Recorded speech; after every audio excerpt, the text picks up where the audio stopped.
ახალი დადგენილება, რომელიც ძალაში დღეიდან შევიდა, ქვეყანაში მოქმედი სამედიცინო დაწესებულებების მიერ იმ თანხების თანაბრად ათვისებას ითვალისწინებს, რომელსაც საკუთარ მოქალაქეთა ჯანმრთელობის უზრუნველსაყოფად სახელმწიფო ხარჯავს. საბოლოო მიზანი არის, რომ ის თანხა, რასაც სახელმწიფო გამოყოფს, სახელმწიფო ბიუჯეტის თანხები, მისი ადმინისტრირება მთლიანად განახორციელოს სახელმწიფომვე და კერძო სადაზღვევო ინდუსტრიას მიეცეს იმის საშუალება, რომ განავითაროს კორპორაციული დაზღვევა, როგორც საბაზო ძირითად ჯანდაცვის პაკეტზე ზედნაშენი. ეს იყო და რჩება მიზნად. დღეიდან პაციენტი იმ სამედიცინო დაწესებულებაში მიიღებს მომსახურებას, რომელზეც არჩევანს თავად გააკეთებს. შეზღუდვები მოიხსნა ტერიტორიულ ორგანოებთან მიმართებითაც. მთავარია მოქალაქემ რეგისტრაცია სასურველ კლინიკაში გაიაროს. სიახლე ჯერ მხოლოდ გარკვეული კატეგორიის ადამიანებს შეეხება. სოციალურად დაუცველი მოსახლეობა, პედაგოგები, დევნილები, სახელმწიფო პრემიის ლაურეატები, ბავშვთა საავზელო დაწესებულების და მცირე საოჯახო ტიპის სახლების აღსაზრდელები. ანუ ეს, ასე ვთქვათ, ბენეფიციარები, რომლის ჯანდაცვის დაზღვევას ახორციელებდნენ კერძო სადაზღვევო კომპანიები, მათი ჯანდაცვის ადმინისტრირება დღეიდან გადმოერთო უკვე სახელმწიფოზე და უკვე ჯანდაცვის სამინისტრო განახორციელებს მთლიანად მათ სამედიცინო, ასე ვთქვათ, საჭიროებების უზრუნველყოფას. ტერიტორიული პრინციპით იყვნენ ადრე ვალდებულები და სადაზღვევო კომპანიები კიდე თავისი მოსაზრებებით მხოლოდ რომელიმე კონკრეტულ პოლიკლინიკაში ან სტაციონარში აგზავნებდნენ პაციენტს, ეს პრინციპი არ იქნება, ანუ მოქალაქე თვითონ აირჩევს მისთვის სასურველ პოლიკლინიკას ტერიტორიული პრინციპის გარეშე. დარეგისტრირებისათვის საჭიროა მხოლოდ პირადობის მოწმობის წარდგენა, ბავშვების შემთხვევაში სასურველია, რომ დაბადების მოწმობა, რომელზეც იქნება პირადობის ნომერი და ერთ-ერთი მშობელი ან მეურვე. გაუმჯობესებულ კონკურენციასა და მონოპოლიის გაქრობას სამედიცინო დაწესებულებები მხოლოდ იმ შემთხვევაში ელიან,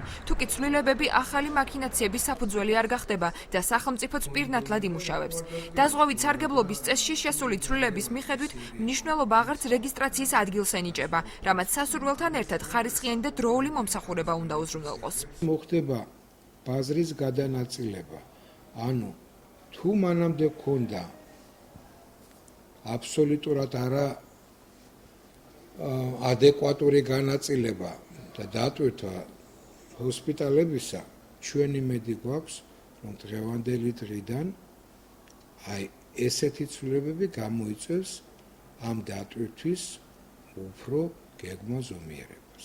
მოხდა ისეთი პარადოქსალური რაღაცა, როდესაც პაციენტს ესაჭირეობოდა ამა თუ იმ ოპერაციის გაკეთება განსაკუთრებით გეგმიური, მას უწევდა ცდა, რომ იმ დატვირთულ ჰოსპიტალში მიეღო სამედიცინო სერვისი. სადაც შეგვიძლია იქ დავრეგისტრირდებით, ძალიან კარგია და მადლობელი ვარ თავრობისგან. ეხლა მაგალითად ეხლაც ესე იყო, ჩვენ ცხოვრობთ იქინი ოპიზრების ქუჩაზე და ქალაქის მაცხოვრებელი ვარ და არიციან და გაგვიშვეს ხელვაჩაურში. რა მინდა ხელვაჩაურში, როცა უფრო შემიძლია ქალაქის მიდამოებში წავიდე და ანდა რაღაცა დავრეგისტრირდე. გასულ წელს კარგი იყო, ქონდა დაზღვევა საყოველთაო, მაგრამ რიგი იყო დროის ფაქტორის პრობლემა ჰქონდა.